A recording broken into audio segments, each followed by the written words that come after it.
Well, hey, everybody, welcome to the New Adam Podcast, a place for real conversations about how to build a meaningful life. We're not about theory or hype, just honest conversation about formation, faith, pressure, purpose, and what it means to follow Jesus in the middle of real responsibility. Normally, I'm joined by Ryan Reeves, but he's taking the day off. And so it's just me and today's guest, who is a legend, in my mind anyway, and a legend in his own time. Chris Harper's here from BetterMan, and I'm going to call him Harp, just so you know when I'm doing that, I'm not insulting him. That is his actual nickname.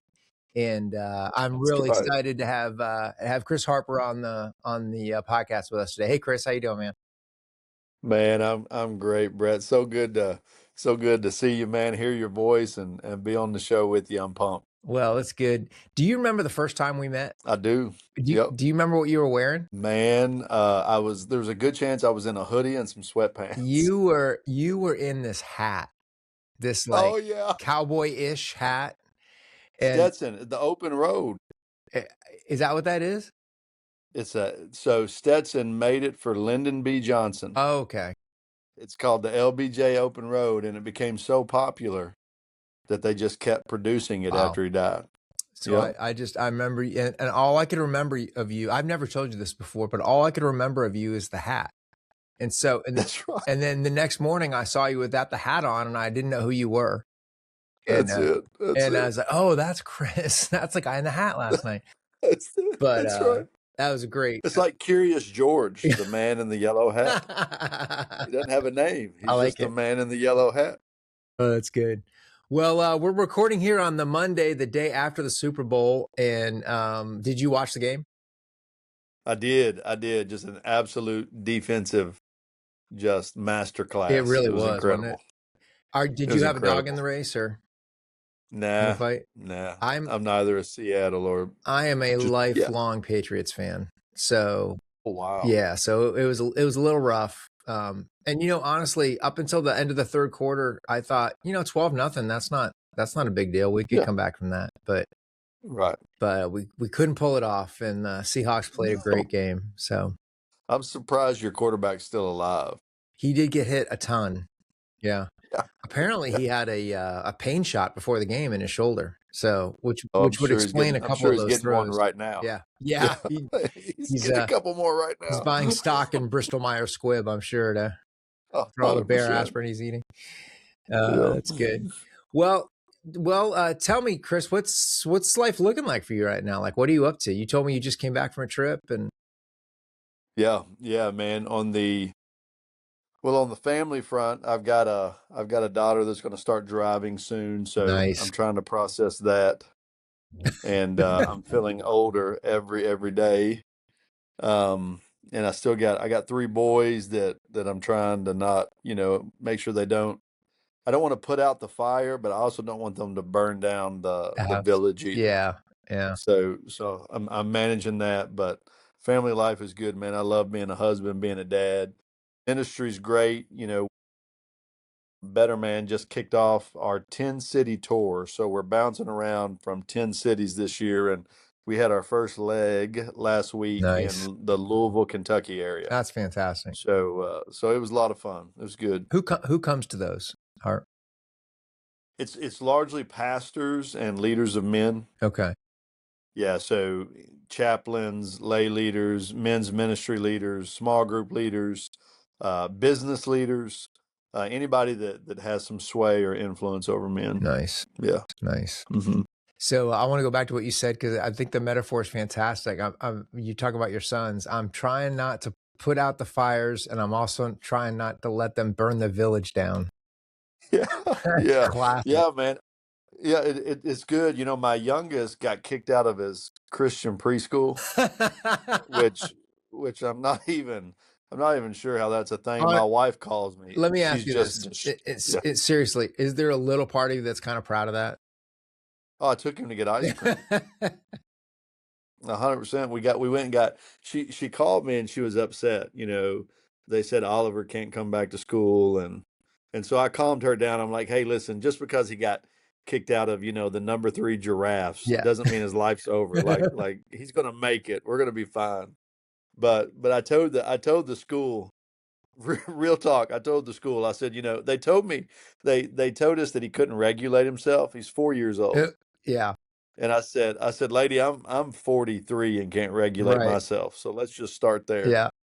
I said, the difference is I'm training up pirates and you're training up pacifists. Yeah. It's just not working out.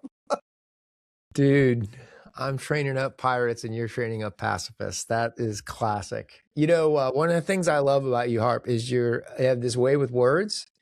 And so I know you've got a couple places that you publish, and I want to get that out early. We'll come back to it again at the end. But what are places that people can read your stuff? Because I'm going to ask you another question about how much you write in a second. But where can people find you?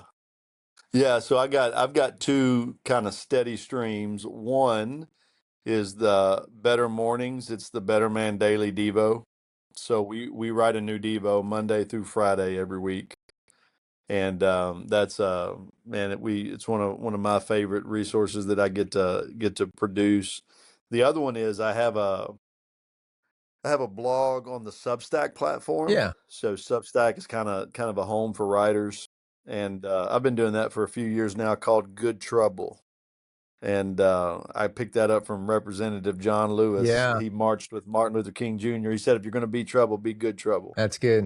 And I think men should be good trouble today. So that's where I write most consistently. Probably my favorite place to write. Yeah, for sure. Now, you told me once about a discipline that you have every day. You get up and you do something. Yeah. I write 500 words every day. So how much is 500 words like if you were on like a legal pad?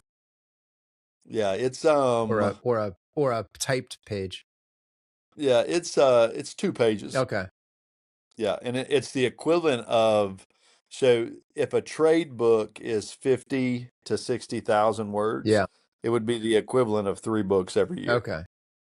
Yeah. And is that the stuff that goes into the Devos and the Good Trouble?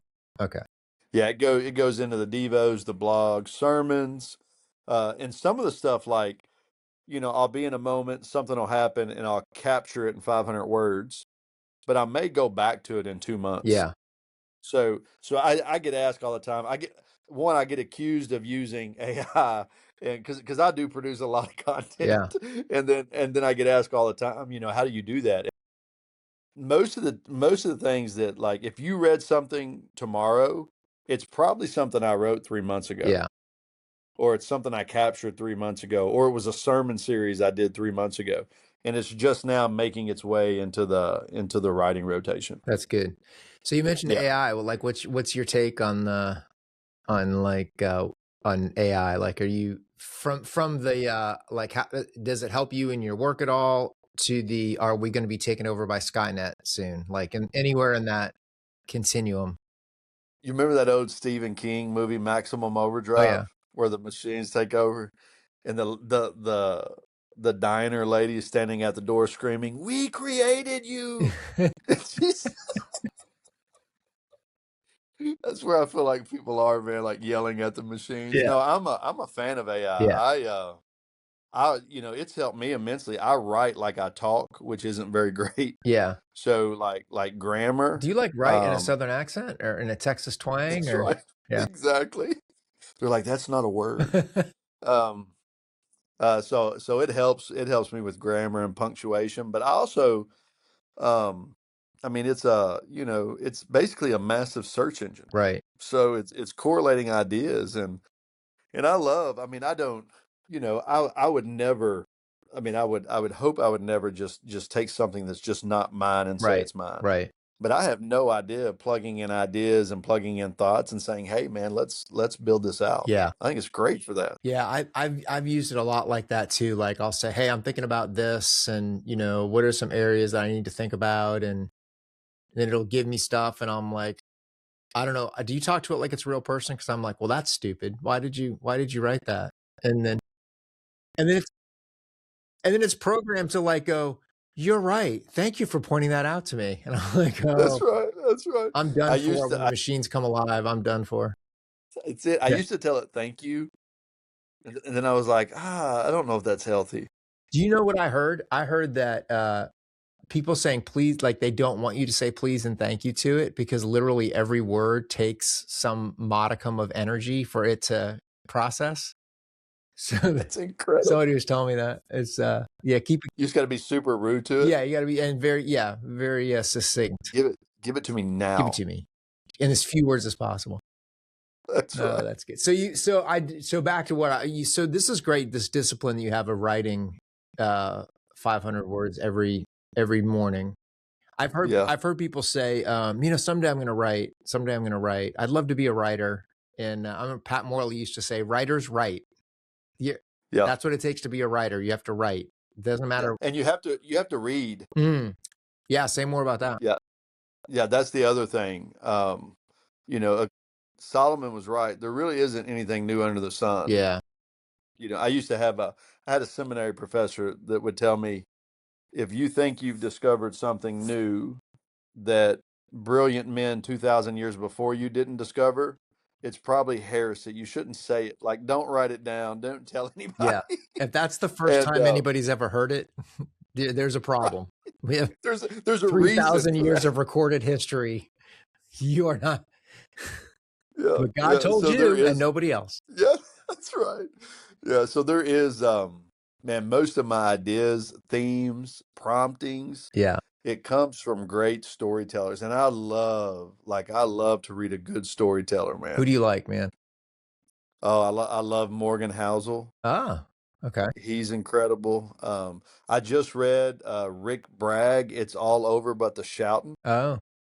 He was a Pulitzer Prize winning reporter from the Deep South, and it's his life story. It's incredible. Wow. It's incredible. And he's a master storyteller. Theo of Golden. These are just some recent ones I read. Yeah.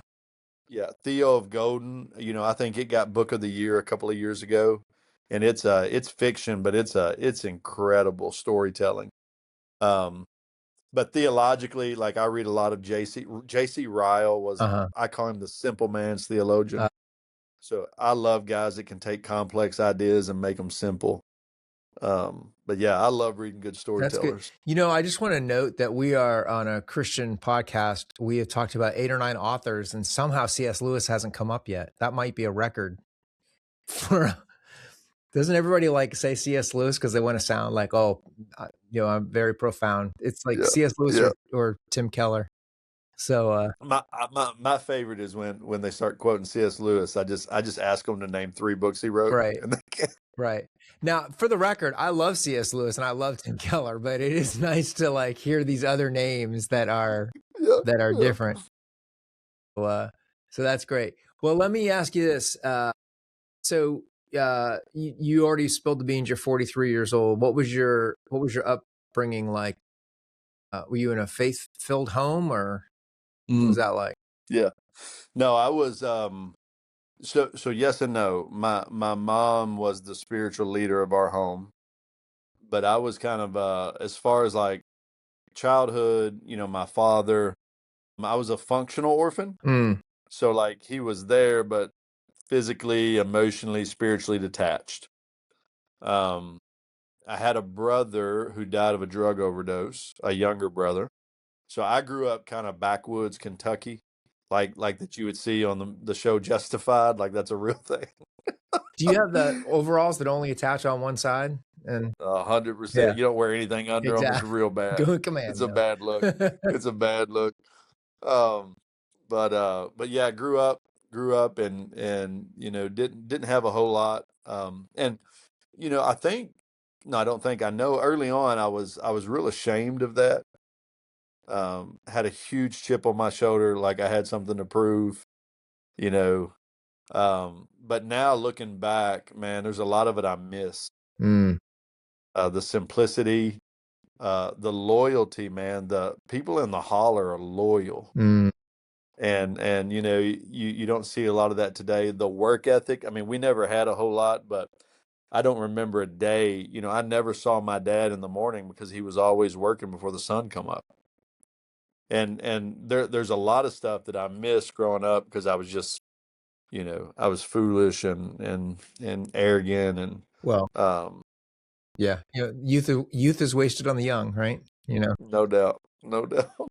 So if your mom was a spiritual leader and your dad was out, I mean, in a way noble, like trying to work and support the family, right? Like not shirking, but also not shepherding you spiritually. Where did that come from? Where did your faith come from? Yeah, it was I mean, a I'm Reformed. crisis. Your faith came from God, but like practically That's right. speaking, where did your faith come and from? you're in safe territory too, as you probably know.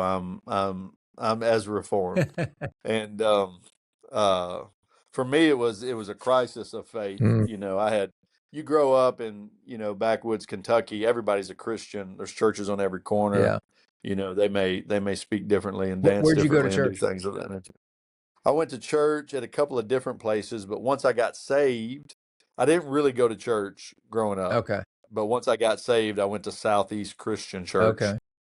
Six Flags Over Jesus, right out in Louisville, and but I came to faith, crisis of faith, man. I was probably 25 years old. I just finished grad school. Went to a buddy of mine from grad school. Said, where does hope come from? I was feeling kind of hopeless, and I kid you not, Brett. He said, you should come to church with me on Wednesday night. I said, no, I'm not into that.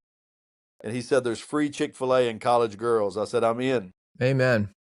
That I like. Yeah. And so I came and went back and went back and went back. And 1 week, man, I just fell under the conviction that not only had I rejected God, but I wanted to be God. And the Lord just broke me right there. I learned that Jesus paid the penalty for my rebellion. And man, when I put my hope in him, I had hope upon hope, and my life changed. That's great. That's cool. Yeah. Were there, so you had this friend that invited you along for the ride. Were there other men that shaped you, or? No, not early on. Yeah. Matter of fact, my life changed because of a college professor, a female professor. I was school has always come easy to me. I have a photographic memory, so I joke I've never had an original idea. I just, I can read something and memorize it, tell you what's page it on. I mean, it's a blessing and a curse. Yeah. But more of a blessing. So school's always come easy. My freshman year of college, I went to a super fancy undergrad school, and I had public speaking my freshman year, and the professor, Dr. Ruth Wagner, I'll never forget her. She asked me to stay after class one day, and she said, "Hey," she said, "you're a really good communicator. People listen to you." She said, "You have a winsomeness about you." And she said, "I think you make up half of what you say on the spot." She goes, "I kid you not." She goes, "Have you ever thought about a career in law, being a lawyer?" And I said, "No, I haven't." And I didn't know, but the college I was at, they were the national mock trial champions. They had just beat Harvard the year before. Wow. And she said, "My husband's the coach. He would like to meet you." So, bro, 2 weeks later, I owned my first suit, and I was on a plane to play Notre Dame and Princeton in mock trial. Whoa. And that's where, I did that. I studied law, public policy, and I actually got saved from out of law school. The Lord saved me from being a lawyer. Is that possible? No doubt. Yeah. Saved No out of doubt. law school. That's good. That's right. That's right. And but she was the first person to ever really affirm me. Wow. Like say, man, I see a gifting in you, and I see a like natural ability, and that was the first time I'd ever really heard, hey, like you're not defined or you're not defined by your environment, your past. Take mind that and take what's good. But and that changed my life. I mean, I fell in love with reading. First thing she told me is you need to read. I'd never been told I had to read. Fell in love with reading, fell in love with the English language, and fell in love with communicating to people. So it was really, really good. Yeah. Well, you are a master of language and one of the best communicators I've seen. So I'm Dr. Ruth Wagner? Wagner. Is she still alive? Do you know? I think so. I think she still teaches there. We should be sending her notes we should be sending her thank you notes. Good. I'm writing that down, bro. That's good. I need to do that. That's so good. Yeah. Well, so you're 25, God captures your heart, you come to faith, and then so now you're 43. So 18 years have gone by. How has your views on maturity, Christian manhood, how have those evolved over the last 18 years? Yeah, that's so good, man. It's definitely a process. One of the things I've come to value is teachability and being teachable, early on, Brett, and I think it's a big problem today. We don't listen to each other anymore. And man, the Catholics think the Lutherans have it wrong. The Lutherans think the Methodists have it wrong. The Methodists think the Presbyterians have it wrong. Presbyterians think the Baptists. The Baptists think everybody's wrong. Like we just don't listen to anybody anymore. And that's not just in religious circles, geographically. Those from the north think those from the south are idiots, and vice versa. Politically, we don't have. Just turn on the news, and even when we are listening, I think we're just listening for a pause so that we can explain how right we are. And I think one of the things the Lord has really just been working on me the last 18 years is man, you need to talk less and listen more. And there's that passage. Solomon has everything. The Lord comes to him and says, "Hey, I'm going to give you something else. What do you want?" And our modern translation says wisdom, but the actual Hebrew says he asked for a listening heart. That's how that translates. Wow, that's profound. And that's and I think that's what the last couple of years, Brett, I've been asking the Lord, man, give me that listening heart so that I can maybe have some real wisdom. Yeah. Not just a soundbite. Yeah. Yeah, that's good. And if you're listening, you can't be talking. We were we had yesterday, I told you before we came on, I had my small group, and we're going through in church, we're going through the Beatitudes, and I got one of those preachers that I love him, and he's a great exegeter. But he was trying to decide if he was going to do 2 or 3 weeks on Blessed are the Peacemakers. And I'm like, we're never getting through Matthew. Like, we're just never going to get through it. But anyway, we were just talking about that Psalm. I think it's Psalm 141 talks about, asking the Lord to protect my lips and, keep me from saying, the Brett Clemmer translation, keep me from saying stupid things that I'm so fond of doing because I think I'm smart. And that's right. But yeah, so teachable, which means being able to listen more than you talk, and to receive, oh man, 10 years ago, if you would have corrected me or criticized me, I would have wanted to dismantle you. Yeah. And and I just, how immature that is. Yeah. And now, man, I'm asking the Lord, now, instead of waiting to receive feedback, I go and ask for feedback. Yeah. And dude, I'm telling young men all the time, if there's one thing you can do to impress your mentor, to impress your employer, to impress, whoever it is that has some sort of, rule or reign over you, man, go to them and say, "Hey, I love being here. I love working here. What's one thing I could do better?" Yeah. Like your boss may fall over when he hears you say that. Because I promise you, there's no one else doing that. Actively sitting criticism and feedback. And that will set you apart, man. And I'm trying to practice that in my own life. Dude, that's money. That is money. So yeah, that's really good. Well, so you've been a BetterMan now for how long? Going on 4+ years, going on 5 years, I think. 4 or 5 years. So if somebody had never heard of BetterMan, how would you explain it simply? Yeah. It's an extension of men's fraternity, Robert Lewis's material from the 90s. So we basically in 2019 reiterated it and modernized it to reach millennials and Gen Z. We offer a simple definition towards God's design for masculinity. Yeah. And how are people engaging with it? Like, how do they get it? Yeah, it's all digital. So online, betterman.com. super simple. You register to be a group leader, and then you access the curriculum and videos. It's all video driven. And we've got some great teachers across the country that walk you through the material, and small group focused, great discussion questions, and it basically serves as, we call it, an on ramp. It's not, Brett, it's not deep discipleship. Right. Like, yeah, we're not out in the depths of the ocean here. This is, hey man, could we give a common language? Could we introduce men to community? So we very much have, you know proudly, I would say, and strictly position ourselves as an on ramp. Yeah, that's good. Yeah. So easy access to right Christian thinking about manhood. Yeah. Yeah, that's good. Yeah. Yeah. So you're out there talking a lot, and where do you see guys get stuck that you talk to? Yeah. Yeah. One of the biggest things I see, guys, but specifically leaders, like young leaders, they're typically leading, and whether that's in the marketplace, in the ministry, they lead in such a way to garner the affirmation from the people they serve that they didn't get from their dads. And that causes a host of problems, man. I see a lot of,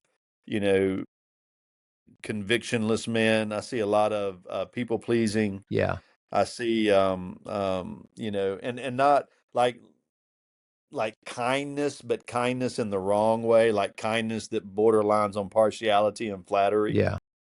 Right. And especially with young pastors, man, I'm seeing them teach and lead in such a way to get the affirmation from the congregation they never got from their fathers. Right. And it goes back to that not being rooted, not finding their identity in Christ. So I see a lot of that today. I think what we mentioned at the top of the show, that a sense of loyalty has been lost, bro. I think the average guy stays 2 or 3 years at a job now, if that. They're, as marriage rates are declining. Right. Cohabitation is increasing. And again, I'm not saying you can't change careers, and I'm not saying that you shouldn't date and things of that nature. But there was a sense of loyalty that men in the 40s and 50s and 60s had. Yeah. I mean, it's not uncommon to retire from the same job after 30 years. Yeah.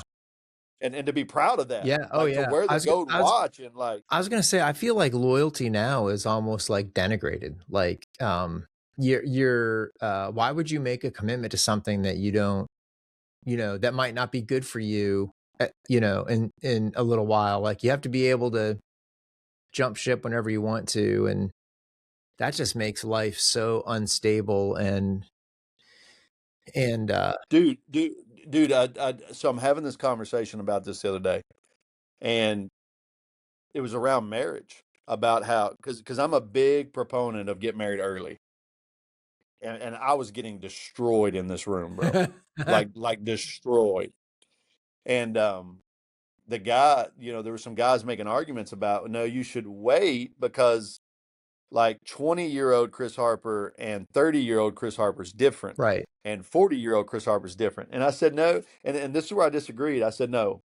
I said, actually, I'm not that different. What does change, though, as I get older is my options. That's what changes, right? Whether you're making more money, you have more life experiences, there's more opportunity, right? It's the same reason when I go to the grocery store, I can't pick a cereal because I have 32 different options. So I'm just paralyzed looking at this wall of everything from Lucky Charms to Fruit Loops, right? Or the 9 different kinds of Cheerios, right? 100%. And I said, one of the problems, especially with these younger generations, bro, we've given them too many options. Yeah. Right. And we wonder why they're paralyzed, or we wonder why they, quote unquote, settle for option A and consistently long for option B. Right. Right. Right. And the reality is, man, I'm not, other than Christ and, obviously maturing and my life changing and maybe some social status and things of that nature, man, I'm the same guy from the hollers of Kentucky that I was 30 years ago. The difference is, I get to pick where I live now and what kind of car I drive and the restaurants I go to. That's the difference. Yeah. Yeah. I think the other thing is that that causes that lack of loyalty is people living in their feelings. Because loyalty is not a feeling. Loyalty is a decision, right? Like that's come on. it's a rational decision, a rational thought of how I'm going to act, regardless of how I feel. Like I'm going to be loyal regardless of what somebody else does. If I choose to be loyal, I choose to be loyal. But if I'm living in my feelings all the time, then I can't be loyal to anything because my feelings might change if that's my highest good. And, good, bro. Said Jeremiah 17, the heart is deceitful above all things. I always struggle to understand that verse sometimes because I'm like, the heart is deceitful all the time. Like I thought God gave us a new heart, but I realize it's not talking about it's not the same heart it's talking about. It's talking about us living, believing what our heart's telling us. That old, do what you love and you'll never work a day in your life is just such horse poop. I mean, it's destructive, man. Destructive, and then, yeah. If you'd ask, if you'd ask my grandfather, my great grandfather, right? Did your work give you purpose? Did you meaning? He would say absolutely. And it's not because he was, putting hubcaps on an assembly line at GM. It's because that work allowed him to feed his children. Yeah. Like that was the meaning, right? And there's something I tell my kids all the time. This is a Harper family motto. I'm constantly telling my kids, your feelings are valid, but rarely are they true. Yeah. Yeah. Yeah, they're valid, man. I get it. You feel like my 5-year-old always says, he broke my heart. He broke my heart. Yeah, that's valid. He might have broke your heart, but it ain't true. Like you're fine. Yeah, right? It's so I was preaching at my church in September, and it was my last hurrah as I was stepping out of that role as a lay pastor. But I said the exact same thing. I said, your feelings are real. Like they're real. They're just not true. They're a terrible compass. Yeah, they're a terrible compass. They're the worst judge of accuracy in the history of mankind. They are right. Real. Like you really do feel like that. But feelings pass. I remember my when I was in church as a kid, my junior high school pastor, I was talking to him about something and I said something about feelings and he said, Brett, listen, he said, I'm just going to tell you, never trust your feelings, man. Just never trust them. And that was such wisdom. I didn't understand it at 14 years old, but.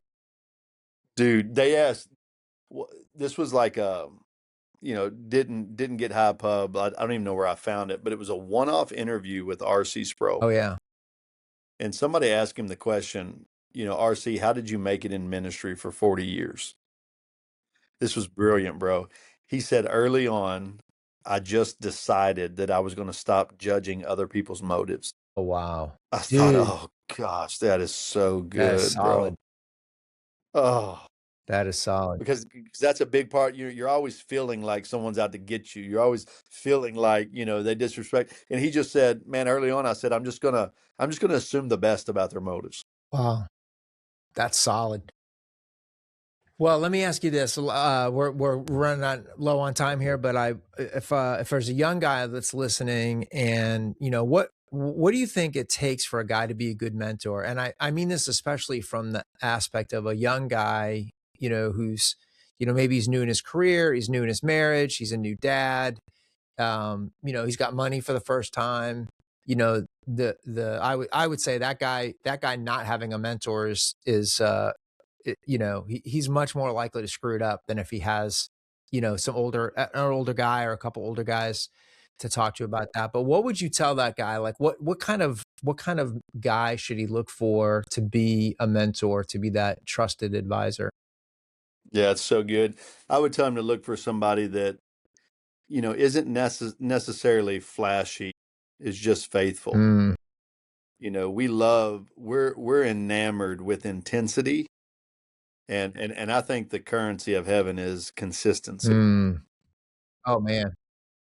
So look for the most consistent guy. don't look for the guy that neglects his family for 3 months and then makes up for it with a 2-day, a 3-day Disney vacation. Yeah. Like that's intensity. Right. No, look for the guy that like 10 minutes a day, man, just builds Legos with his kids every day. Like and especially in my life, because I love flashy, I love novelty. Oh yeah. I love things, well, our so culture one worships of that, right? I mean, oh, bro, yeah, you got to yes, stand out. that's it. So I think about the 2 or 3 men in my life right now that are really guiding me. Yeah. And bro, you wouldn't be able to pick them out of a crowd. Like Right. they're average, consistent, faithful dudes, man. Giants. And I love these guys, bro. They're solid. Like they cannot be moved. Yeah. That's Yeah, great. they're incredible. So let me get the flip side of that. I've noticed that I talk to guys our age and older. I'm acting like you and I are the same age, which is hilarious, but our age and older, guys in their let's just say, upper 40s, 50s, 60s. And and I say to them like, hey, do you think it would be a good idea for young guys to have a mentor? An older spiritual friend? Yeah, I think that's a great idea. So who are you mentoring? No, I'm not. I'm not mentoring anyone. Well, why not? That's right.